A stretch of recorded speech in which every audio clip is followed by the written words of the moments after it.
dia de hoje, um dia importante como todos, mas sim um dia especificamente para nós aqui brasileiros, importante para esse momento de escolha dos nossos governantes próximos. Então a gente aproveite, né, esses momentos de contato com a espiritualidade, para que a gente tenha mais consciência naquilo que a gente vai fazer, baseado aqui em tudo que a gente já vem estudando, né, do Evangelho e da necessidade da gente aplicar isso na vida real, né? Não só aqui, ai que lindo, a educação de crianças e adolescentes, mas a gente sai, como é que eu faço hoje, né?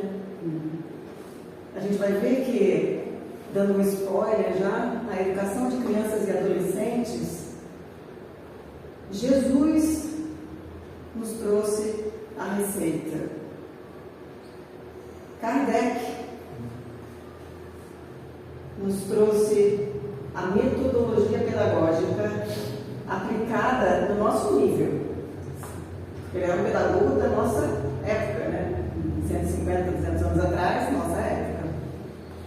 E mais recentemente, pedagogos espíritas trazem diversas propostas para que a gente materialize todos esses ensinamentos, que a regra é uma só, para qualquer coisa que a gente vai fazer, né? É um mandamento maior, amor. Acontece que como é que a gente transforma essa linda, maravilhosa, gostosa palavra, né, que acalma, na hora que a gente sai ali tem um problemão para resolver. Como é que esse amor vira atitude pacífica, não passiva, mas pacífica. O amor, a gente tem que sair daqui e fazer com que ele se transforme em atitudes para o bem. E não eu transformo ali, eu saio daqui com todo esse conhecimento e vou ali e gero mais conflito. Opa, então tem alguma coisa que não está muito certa. E a gente já começa com toda essa introdução, por quê? Como é que estão os jovens e as crianças hoje? Qualquer um vai dar risada aqui, vai falar, ai meu Deus, difícil. Pois então a gente já começa com essa reflexão interna que nós, aqui jovens, vamos ver, crianças, bom, não, né? Nós estamos um pouquinho adiante. A nossa responsabilidade ali. Então, eu tenho o direito de reclamar de tudo isso que está acontecendo. Cada um tem que fazer a sua reflexão interna para ver, eu fiz o que eu podia ser feito, eu estou fazendo o que eu aprendi, pautado em boas lições. É uma série de informações que a gente precisa olhar. Se eu estou fazendo, ótimo, e o mundo está uma desgraça, eu estou aqui para colaborar. Se eu não estou fazendo e o mundo está uma desgraça, ótimo que eu reconheço. Então vamos mudar. Agora, se eu estou fazendo, se eu não estou fazendo, e eu saio lá, não reconheço, começo assim, então eu faço parte dessa grande bagunça. E que a gente vai colher. Vai colher com sofrimento. Muito bem, então, tanto Jesus, quanto Kardec, quanto os filósofos da antiguidade, os filósofos da modernidade, os educadores, os pedagogas, vamos ver quem é quem aí nessa grande explanação. Eles todos concordam que a educação de crianças e adolescentes, ela depende dos educadores, sim? Tá? E não da criança e dos adolescentes. Então, se a gente sair daqui hoje só com essa mensagem, o resto a gente vai fazendo. Eu preparei, tem 20 slides, isso até é antipedagógico. Tá? Talvez a gente nem use todos os slides, conforme que a nossa introdução e o nosso desenvolvimento.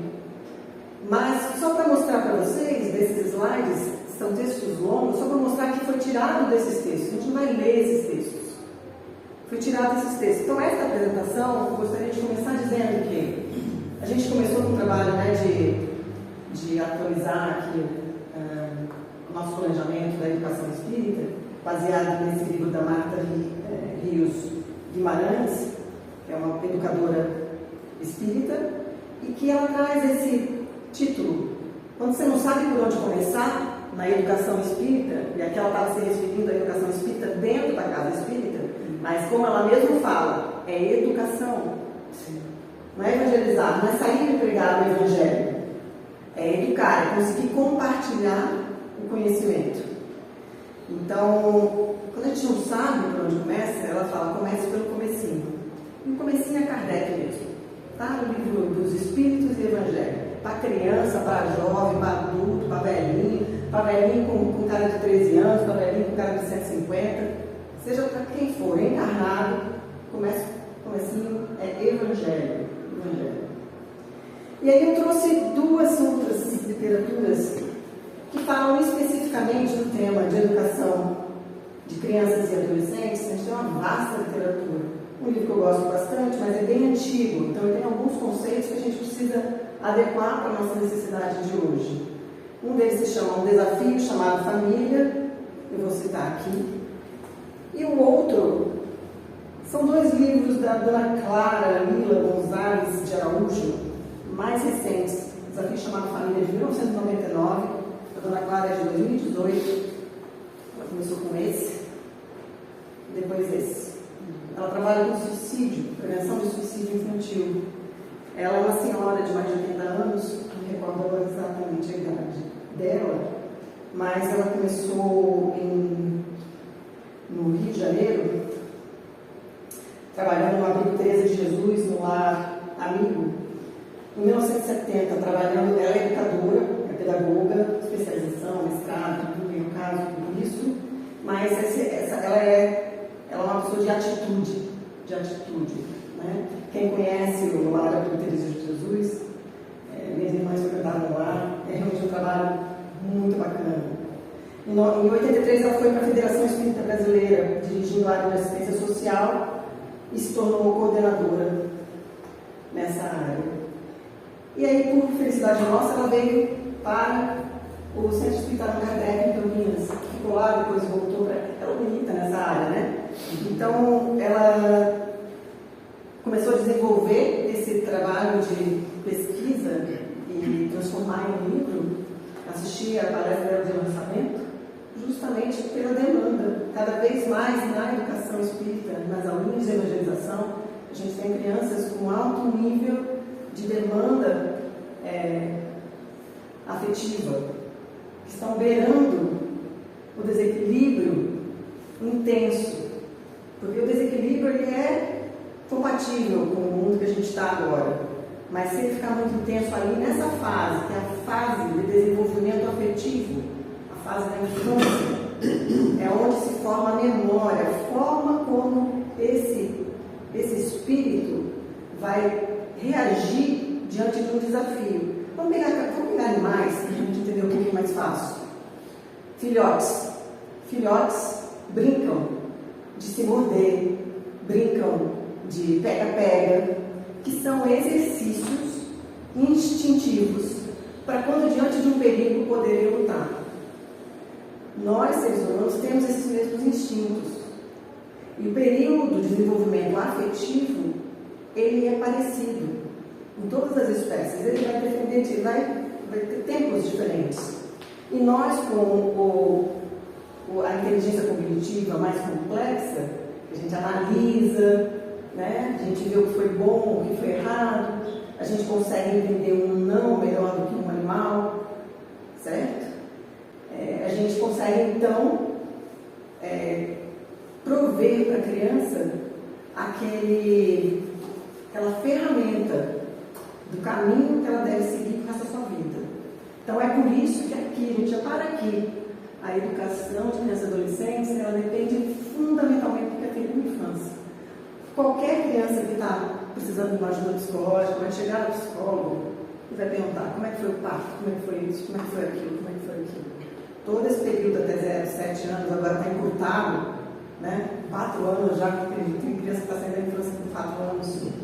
Então, é nesse período que a gente consegue, que os que vieram como responsáveis como pais, conseguem moldar esse caminho afetivo emocional.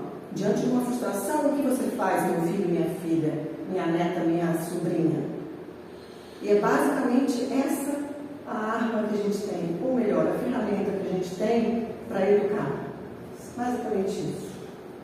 E aí, vem a Dona Clara, toda a propriedade, ela faz um apelo aos pais. Porque o que está dando errado, que a gente acha que está errado, é porque a gente está esquecendo da religiosidade. Então, isso já falava Jesus, isso já falava Kardec, isso fala qualquer um que milita na área do amor divino. E a gente vai terminar com esse apelo.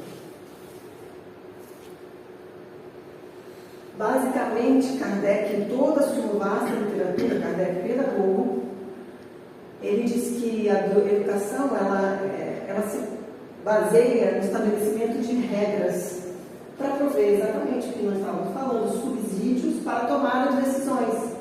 Que Kardec não estava falando de emoção, mas é porque para a gente conseguir controlar a emoção, a gente tem que ter isso, tem que ter regra.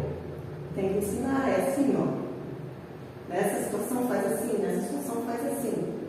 Para que, aprendendo isso, a gente esteja apresentando conhecimento da alma e objetivos da encarnação. A gente tem que conseguir, dentro dessa educação, mostrar para a criança que a vida dela não é um brinquedo. Para o adolescente, que a vida dele não é eu sou poderoso, eu vou mudar o mundo. Não, somos todos espíritos imortais.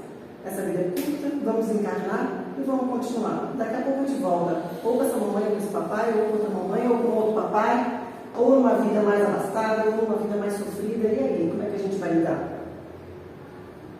É isso que a gente precisa deixar claro no dia a dia. E aí a gente começa a nossa apresentação com Kardec, com um livro que eu recomendo que vocês vejam, que Kardec, assim como lá para trás, Paulo, quando saiu para pregar o Evangelho, ele saiu, fez viagens, né? Tem as 3 viagens missionárias de Paulo. Kardec fez diversas viagens, porque na hora que estava ali implantando isso, vários grupos estavam querendo saber como é que era, vamos começar essas reuniões mediúnicas, então vamos montar essas casas espíritas, tem o estatuto, né, da Sociedade Espírita Parisiense, então tinha núcleos de estudos que estavam sendo bombardeados já pelos religiosos que não queriam, né, naquela época, mexer no que estava programado, né, que estava vigente. Então era muito difícil naquela época, precisava de muita ajuda. Kardec foi fazendo várias viagens. Nessa viagem de 1862, que se transformou em livro, ele faz uma citação sobre as crianças. Eu peguei o texto da tradução que diz assim: é notável que as crianças educadas nos princípios espíritas desenvolvem um raciocínio precoce que as torna infinitamente mais fáceis de governar. No livro da Martinha, ela começa com essa frase e ela troca o governar por conduzir. Quando a gente fala governar, parece que é uma coisa autoritária, mas se a gente for estudar o que é governar é exatamente conduzir. É que hoje a gente tem governos tão complicados que a gente fica achando que governo é tudo ruim. Não, governar dentro da educação é conduzir. E por que Kardec falou isso? Porque quando ele foi visitar, criou um núcleo, o Evangelho no Lar, educação cristã.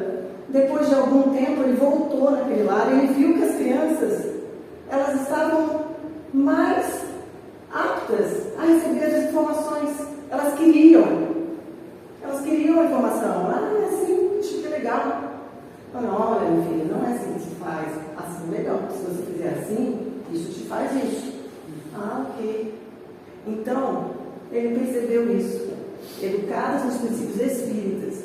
E aqui é espírita porque ele estava desenvolvendo a doutrina dos espíritos. Mas nós podemos sim educados nos princípios religiosos. Essa ligação com Deus, seja qual for a que você escolher. Então isso é muito importante que a gente traga, porque hoje, né, querendo sair daquela educação que era basicamente impositiva, sem explicar, você tem que fazer, porque você tem que fazer, porque é para você fazer. Aí passou um período de totalmente Liberdade total, que virou libertinagem, faço o que eu quiser, porque eu tenho que fazer, porque eu não posso ser imposto, virou uma bagunça generalizada. E agora a gente precisa entender o que está faltando para a gente conseguir um limite sem trauma. Está faltando religiosidade. É isso. E aí, nesse primeiro livro, que é de Joamar de Nazaré, também um palestrante espírita, um trabalhador espírita que focou nessa área mesmo, fez uma intensa pesquisa. Ele trouxe várias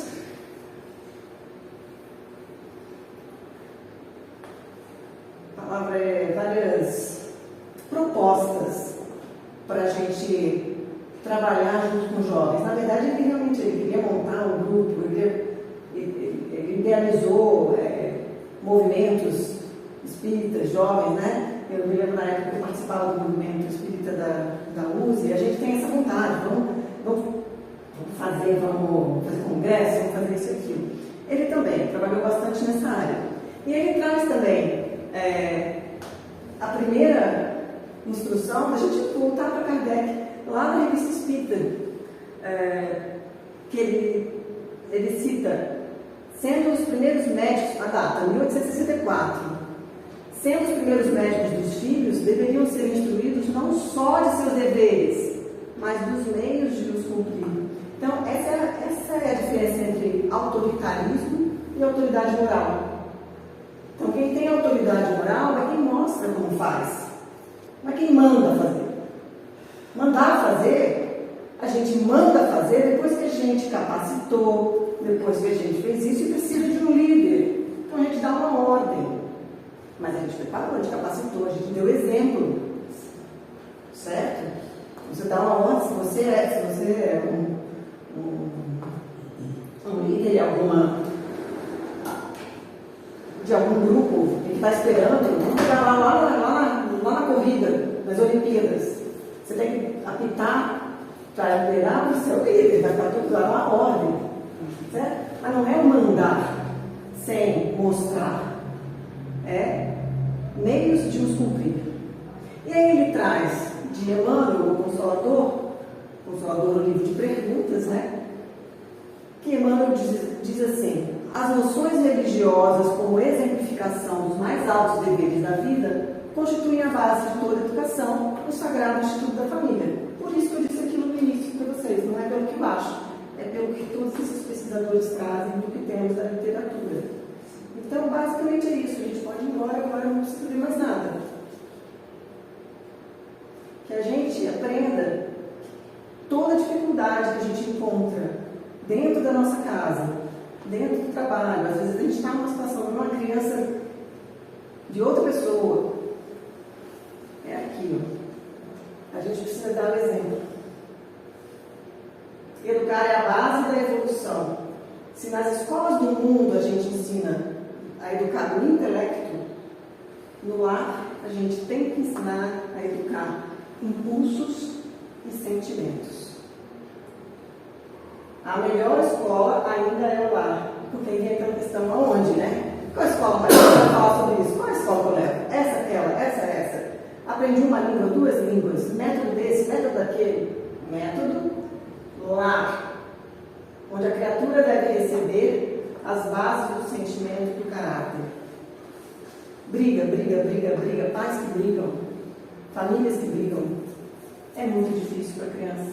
Ela está aprendendo a brigar. É isso que ela aprende a fazer. Na hora que vier lá na escola um amiguinho falar: posso pegar seu brinquedo? Ela vai, bate, morde, arranca o cabelo. Que é o que ela aprendeu a fazer. Então é isso. A gente entender a diferença entre educação intelectual e moral. Se a gente for ver o Livro dos Espíritos, questão 582, é nossa função. A função das crianças é tutela dos pais. Tutelar é isso, guardar e prover ferramentas para que esse indivíduo tenha uma vida digna, reta. Lembrando que a criança tem uma organização débil e delicada. Então eu não posso tratar uma criança como adulto. Ela veio para mudar, mas não é mudar de amarrar numa corda e você vai ficar assim. Não, é moldar de forma que ela tenha autonomia. E quando a gente reprime, quando a gente pune de forma positiva, pune, só pune, só pune, só pune, só pune, não oferece a solução, a forma como deve ser feita, essa criança entra numa panela de pressão. Ela fica contida. Super fácil ficar contida. Qualquer punição, você fica contida. Mas na hora que ela for para a vida real, essa panela de pressão explode. Então a educação é o conjunto de hábitos adquiridos, está lá no Livro dos Espíritos. E o lar é a primeira escola, a primeira aula, magistério sublime. Nós somos os primeiros professores, olha que responsabilidade. Isso é André Luiz que fala no livro Espírito de Verdade, capítulo 16. A arte de formar caracteres para as crianças adquirirem hábitos saudáveis. Isso é educação. E aí vai adiante, né? Todo mundo conhece esse termo que o lar é um cadinho, né? Forno preparador da nossa existência, né? No livro Jesus no Lar, né? Em Lúcio, a lição 2, diz que esse cadinho, né? Isso aí é que a gente conseguir extrair a nossa essência, a gente tem que estar dentro desse cadinho que vai lá na estufa em altas temperaturas, né?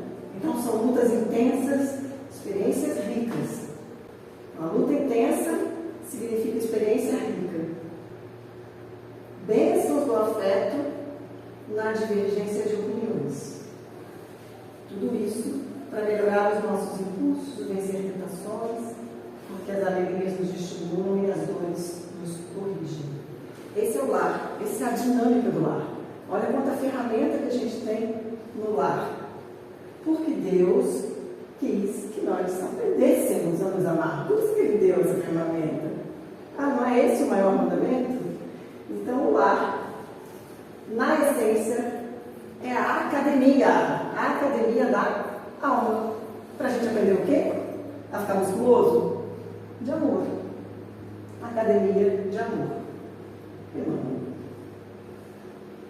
Portanto, temos deveres. Vencer as divergências domésticas, separações, abandonos, atritos, discussões intermináveis entre pais, filhos, cônjuges e quem mais morar conosco. Como? Trabalhando o eu interior, na construção da nossa casa moral. Viver dentro dessas portas com o coração e a alma, nos diz André Luiz. Como? Paciência, amor, compreensão, devotamento. Bom ânimo, na hora que a coisa está ruim. E quem que é que traz esse bom ânimo? Quem está melhor. Porque se fica todo mundo, tá ruim, então vamos todo mundo para baixo, aí pronto, está todo mundo para baixo mesmo. E é muito mais fácil, até a integralidade, é muito mais fácil ir para baixo do que para cima. Lembra que depois lá no André Luiz, em nosso lar, para começar a levitar, não é fácil não. Precisa ter leveza de alma. Aqui a gente pode pegar um paraglide, parapente, né? E sobe, né? Lá não vai ter isso. É nosso perispírito mesmo. Lá então tem que ser um ambiente de paz e satisfação. Se não está sendo, precisamos buscar ajuda. A gente não pode, não deve exigir de familiares a conduta equilibrada que nos compete demonstrar. Você está sendo assim, você está sendo assim. É isso que quando tem um relacionamento que a gente começa a 90% do tempo é apontando o outro, está fadado a realmente sofrimentos. Então a gente tem que demonstrar. E a gente não pode esperar que o outro seja santo. Não temos santos. Não somos santos e não temos santos dentro do nosso lar. Viemos para a academia da alma. Lá é a academia da alma. E agora eu quero colocar nosso filho. Viemos aqui na palestra a educação de crianças e adolescentes. Em qual escola? A antiga ou dos dias atuais? Vamos pegar essa citação de Leon Denis lá atrás, contemporâneo de Kardec, Depois da Morte, capítulo número 54.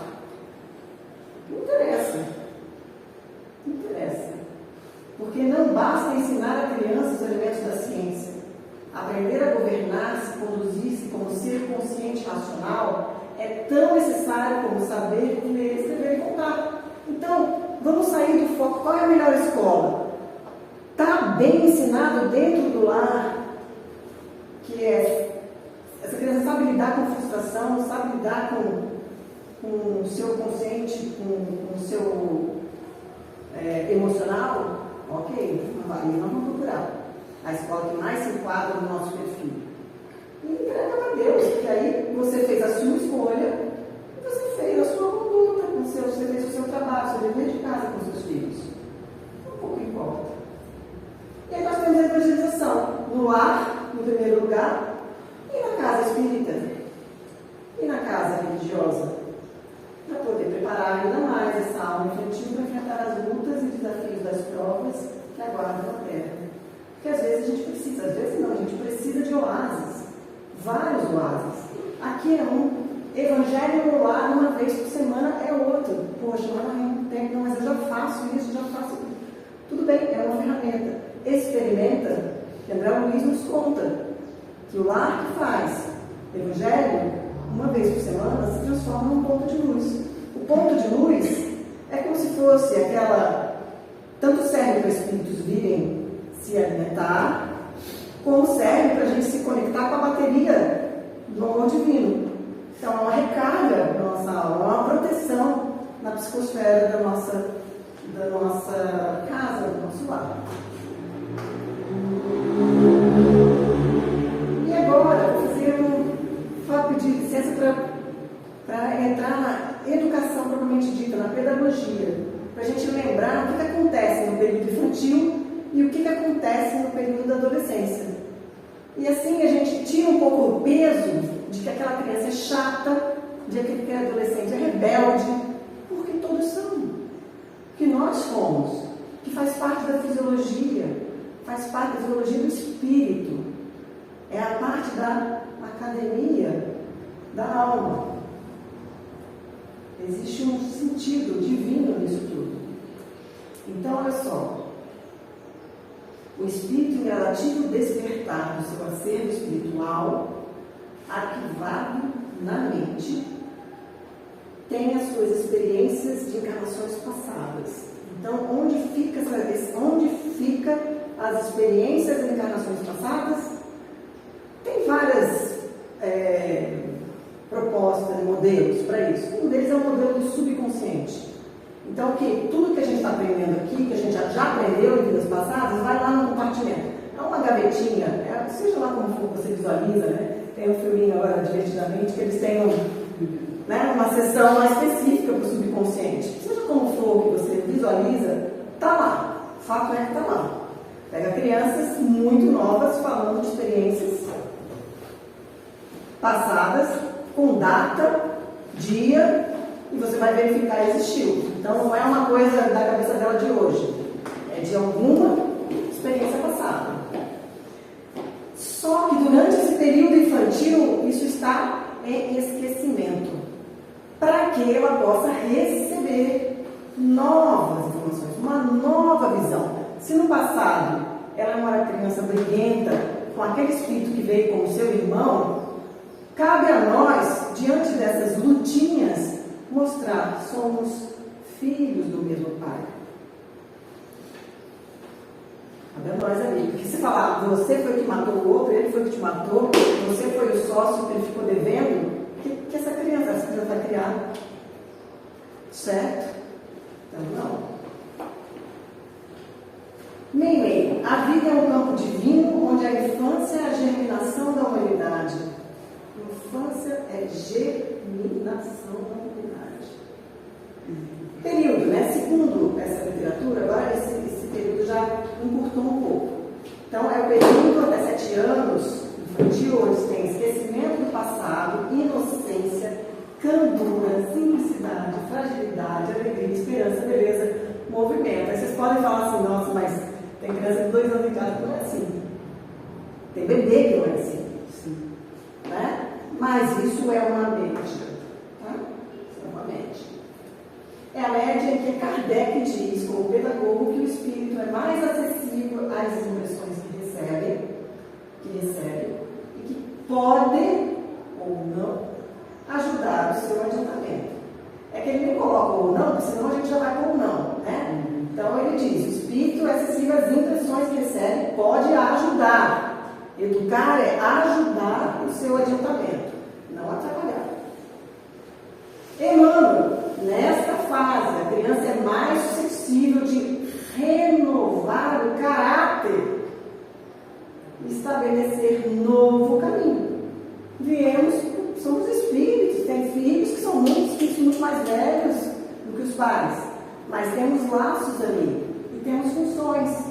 Se hoje aceitamos a paternidade e a maternidade, se aceitamos hoje a condução daqueles espíritos, sejam eles biológicos ou não, é porque nós estamos nessa hierarquia.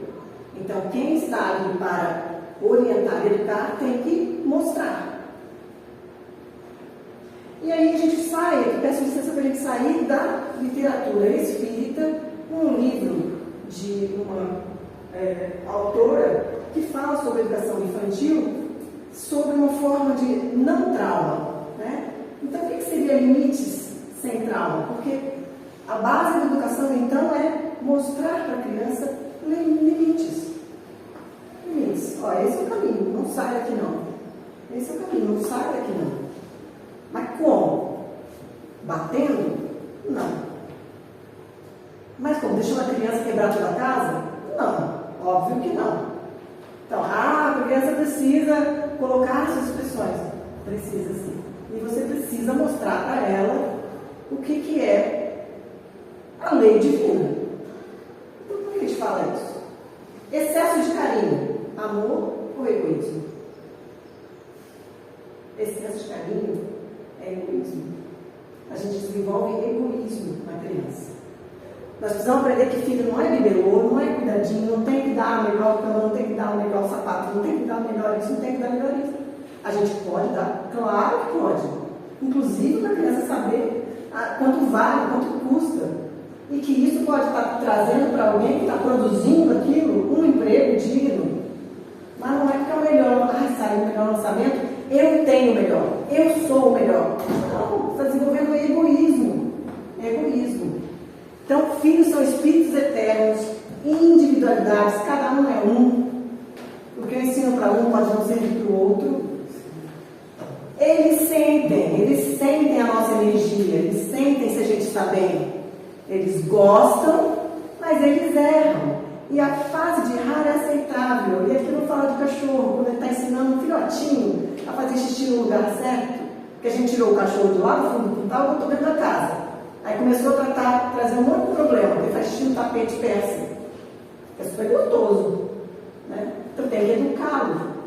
Então na fase do cachorrinho, ele erra. Então eu ponho ele num lugarzinho, eu vou lá e deixo ele errar naquele lugarzinho. Até que ele vai aprendendo, aí ele aprende, faz um tapetinho higiênico e fala muito bem. Seu cachorro. E aprende super fácil. Os cachorros aprendem muito fácil. E desaprendem muito fácil também. Se a gente não der limite. Certo? Então a gente traz aqui, ó, errar. A criança ela erra, você fala, não põe o dedo na tomada. Está na curiosidade, mas por que ele não põe? Olha que gostoso que deve ser isso. Põe o dedo e toma choque. Como ela aprendeu? Porque não pôs direito, né? Vou botar direito para ver se não é melhor. Põe de novo, põe de novo. Tem criança que é birrenta, mas pô. Você não põe. Então, você vai bater? Não. Então ele põe aqueles protetores ali, não põe pronto. Não põe pronto.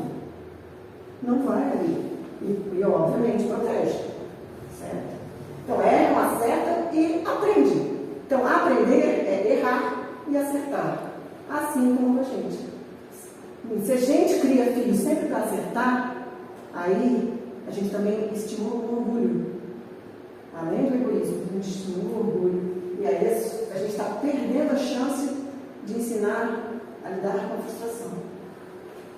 Então, resumindo, nessa fase, nem pais que exijam excessivamente, nem pais que idolatrem.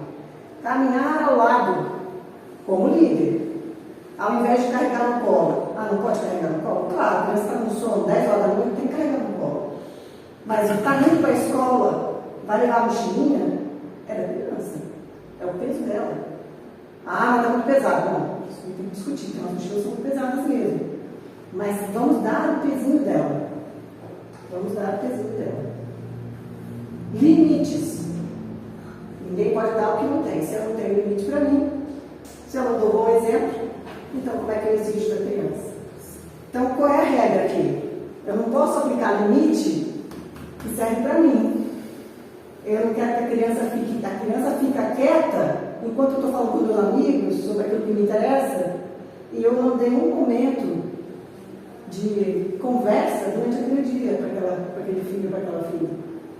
Então fica difícil. Não violar regras. Regra é regra, sempre. Se um dia pode, ou se um dia não pode, essa criança fica na imprevisibilidade. Okay? Não pode. Vamos orar antes de comer. Vamos orar antes de comer. Aí vem um dia, vem um amigo, eu não oro, eu baguncei. Baguncei a regra. Sempre um exemplo. Não estabeleça regras diferentes para filhos diferentes. A gente adequa a educação. A regra é regra. Se todo mundo tem que dormir de banho tomado, todo mundo tem que dormir de banho tomado. Não, que coitadinho, chegou muito cansado. Não tem que dormir de banho tomado. E lembrar das necessidades da criança, né? Por exemplo, criança de 3 anos no restaurante à meia-noite. Vai chorar. E ela vai falar de alimento? Não.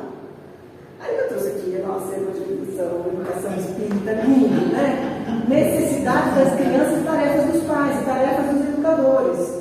Então a gente adequa à necessidade. Eu vou fazer o que eu quero ali? Vou levar para as crianças leitura sobre apelo aos pais.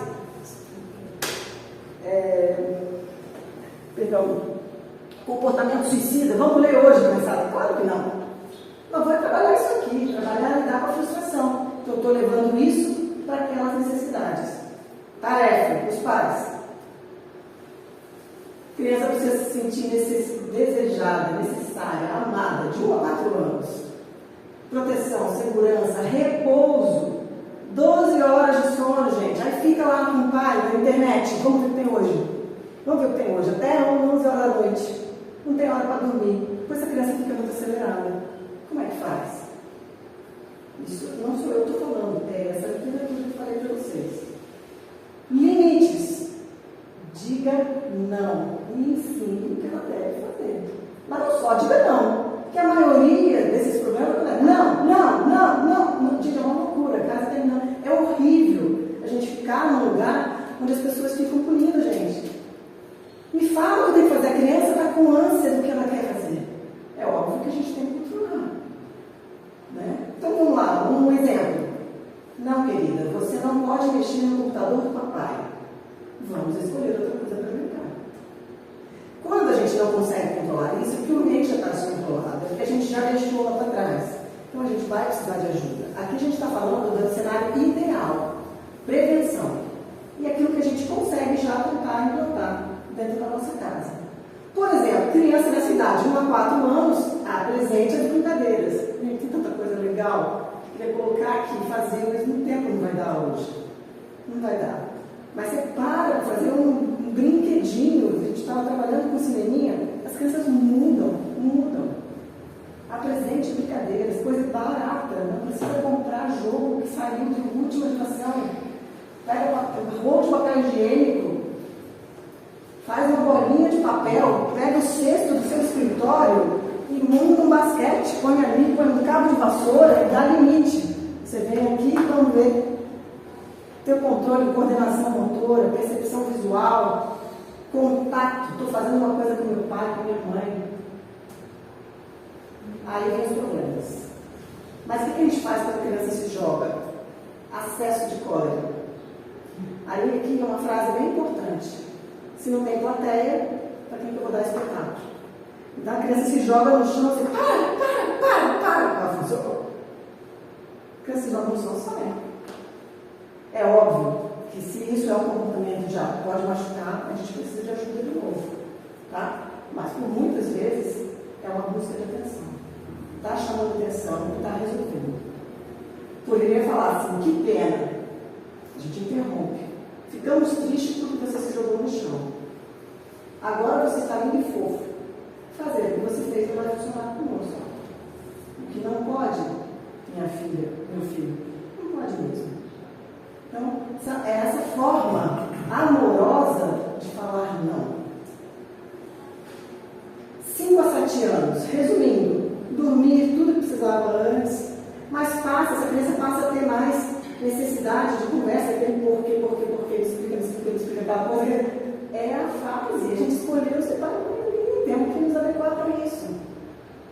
Disciplina, essa fase disciplina, defina as normas antes de que surjam os comportamentos indesejados. A gente não pode cobrar aquilo que a gente não ensinou.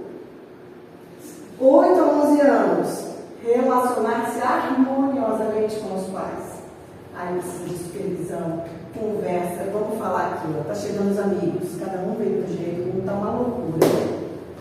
Deixar claro que nessa fase você vai receber oferta de tudo. Por exemplo, aqui eu chamo a atenção para o primeiro contrato com drogas. Por quê? Porque está nessa fase do início dos hormônios, da necessidade dos prazeres sexuais, prazeres mais intensos mesmo, todos os sistemas afetivos. E essas ferramentas aí, álcool, drogas, isso traz prazer imediato. Traz sim. Droga traz sensação gostosa, maravilhosa, mas é de consequência desastrosa e vai fazer mal para você. Além de ser ilícito, você vai preso. O papai não vai poder tirar você porque você vai ter 18 anos. Então, assim, boa conversa. Dizer que, mas é meu amigo, ele pediu. Você precisa aprender a dizer não. Se ele é um bom amigo, você vai continuar com amizade com ele. Mas ele vai te pedir para fazer coisas que você não gosta, você não vai fazer. Nesse sentido, meu corpo, minha casa, minha família, minha proteção. Baseado em quê? Evangelho.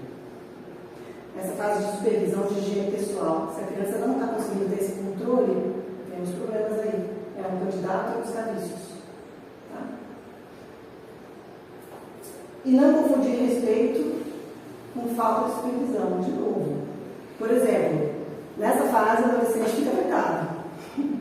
Ele tem que ter, a gente tem que respeitar que tem um momento de contato, é a fase que o espírito está começando a acessar o seu subconsciente. Mas a gente precisa estar atento, é a fase de maior atenção. O soltou a rédea, mas está com a rédea. Certo? É a frouxou a rédea. Na criança lá, você é a rédea mais curta. Não põe dentro da tomada. Ali não, Você está no quarto, tem tomada. Vamos ver se você vai pôr o dedo. Certo?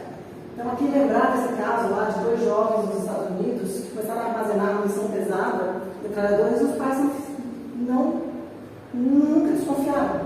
Eles ficavam lá no entrada e com a porta fechada. Até que eles mataram mais de 10 colegas da escola e em seguida se suicidaram. Então, aí é tarde demais. Então, respeito que você tem a porta fechada, mas eu estou supervisionando. Essa porta fechada, você não se comunica, você está indo mal na escola, você usa blusas e eu não estou vendo se você está se mutilando. Não. Então, não é chegar para o filho nessa idade e falar não fecha a porta. É supervisionar. Se essa porta está fechada por mais tempo, aí realmente a gente precisa de ajuda, precisa buscar ajuda. Psicólogo, psiquiatra, redobrar, retriplicar o auxílio espiritual, que é aí que vem todo o contato. E vamos continuar. Estamos caminhando para o final aqui. Então agora, um salto para a adolescência. Lá nesse filminho, Divertidamente, eles colocam, né? Ele aperta a tecla, puberdade. Apertou a puberdade, gente, soltou o subconsciente, soltou tudo, novas emoções. Abre-se a comporta do subconsciente. Isso não está no Divertidamente, não. Isso é literatura espírita baseada aqui. Eu só trouxe essa gravura, tá? Que ilustra. Abre-se a comporta do subconsciente e o torvelinho da razão e sentimento. É conflito. Meu pai fala isso, meu amigo fala isso. Aquela amiguinha que eu gosto, nossa, ela fala aquilo. Aquele amiguinho, nossa. Então, meu pai falando isso, que saco, eles são velhos, né? Então, essa é a fase do que quem eu era. Eu vou procurar quem eu era, o subconsciente. Então, o alicerce que os pais trouxeram com seus exemplos, é isso que vai falar. Na hora que a gente se coloca, que não vou dar nenhum exemplo pessoal, mas quantas vezes eu me coloquei em situações que eu tinha que julgar. Me vinha na cabeça.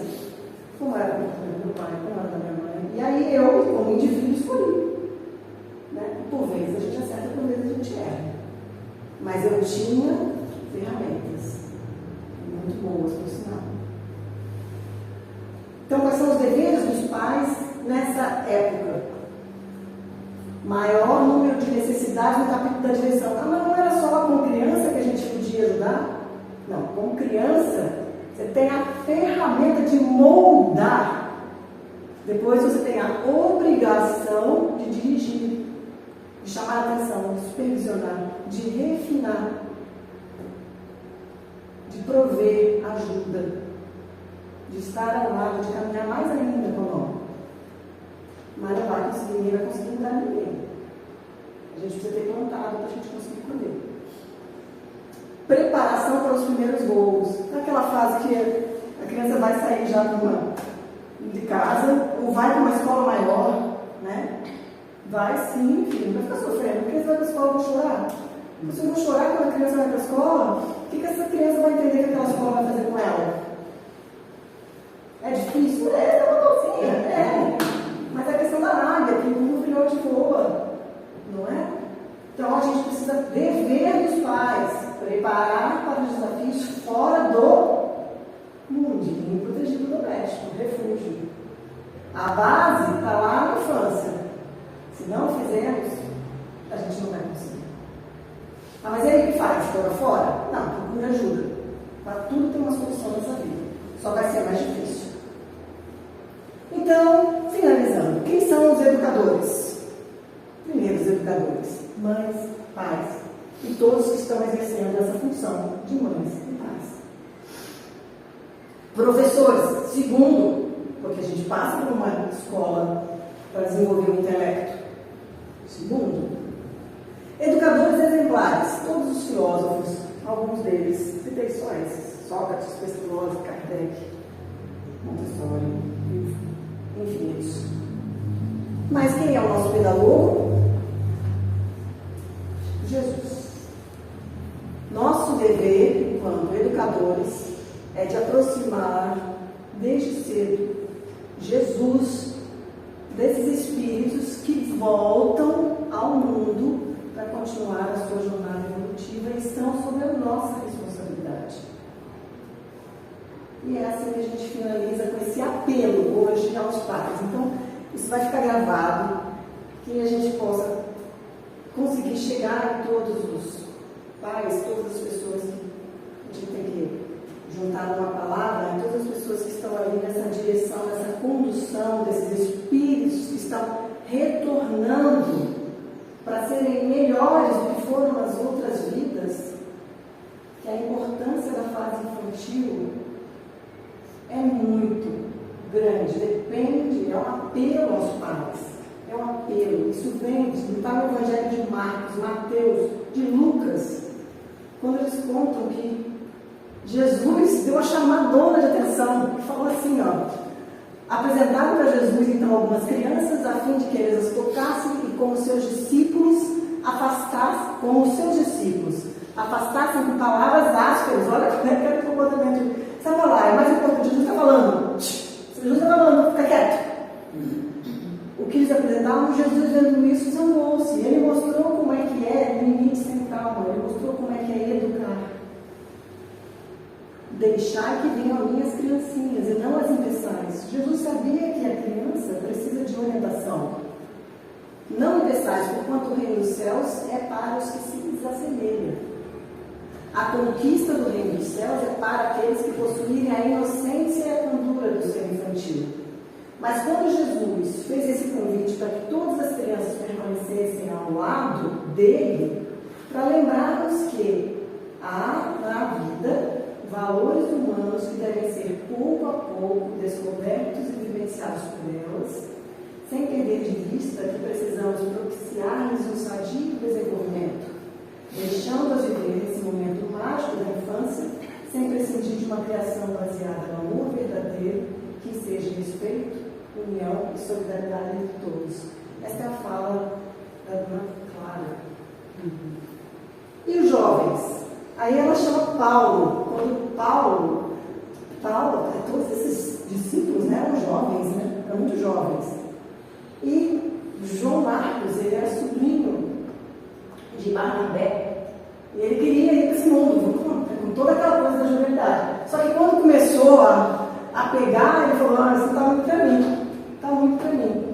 E aí ele disse assim, Paulo disse para então, João Marcos: Deus te abençoe e proteja. Não te esqueças de que a marcha para o Cristo é feita igualmente de fileiras, que todos devemos chegar bem.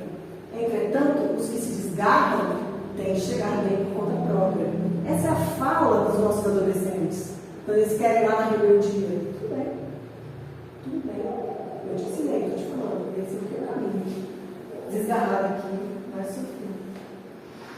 Então, de novo, finalizando, todos esses filósofos, né, todos os espíritos superiores destacam essa importância da fase juvenil, mas que a gente precisa estar ali alerta para essas tendências trazidas, né? Então, que cabe aos pais espíritas entregar todos os esforços para a educação doutrinária dos seus filhos, para a visão correta sobre a realidade e futuro do espírito. É preciso, isso é um apelo, é preciso nutrir no coração dos filhos a fé na existência de Deus, mas não a fé cega.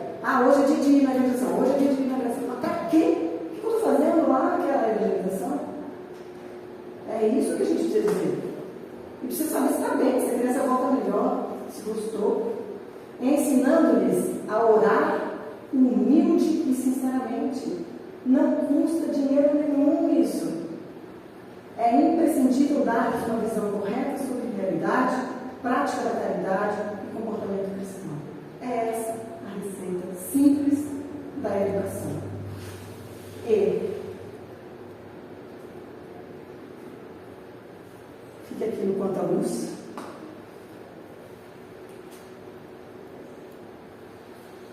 Para a gente, o apelo, isso é uma outra são horas de pregação, né? Francisco todo dia fez um programa falando sobre o tema suicídio, né? Mas o apelo é porque o suicídio vem ganhando espaço nas redes sociais e a gente não entende, né? A gente não entende. Mas o conselho é esse: recorra à oração, passe, água frutificada, educação infantil, culto do evangelho no lar, busca de melhor solução para a resolução dos comportamentos que já, quando alterados, têm uma fortíssima influência obsessiva. Mas antes disso, lembremos de Jesus todos os dias, de manhã, de tarde, de noite, antes de ir para a escola, antes de ir para a festinha, a primeira festinha, outro dia meu netinho teve a primeira festinha, antes de ir para a primeira festinha, primeira baladinha, os pais que vêm falar, não é a avó não. A avó está naquela situação ali, se dá apoio, o pai não pede, né? Já tive a minha vez, agora está na vez deles. Às vezes a gente mistura, a gente invade. Então eu espero que esse bate-papo um pouquinho mais avançado tenha trazido aí uma vontade de que a gente reveja, né, se realmente nós estamos conseguindo dar os limites sem traumatizar, se a gente está conseguindo dar um exemplo, o que a gente pode fazer para melhorar. Então, que essas energias boas aqui nos acompanhem para que tragam lucidez para a gente e que a gente possa identificar o melhor caminho para nós, na educação das nossas crianças, dos adolescentes, mas sobretudo na nossa própria educação. Jesus abençoe, Deus do Pai. Muito obrigada.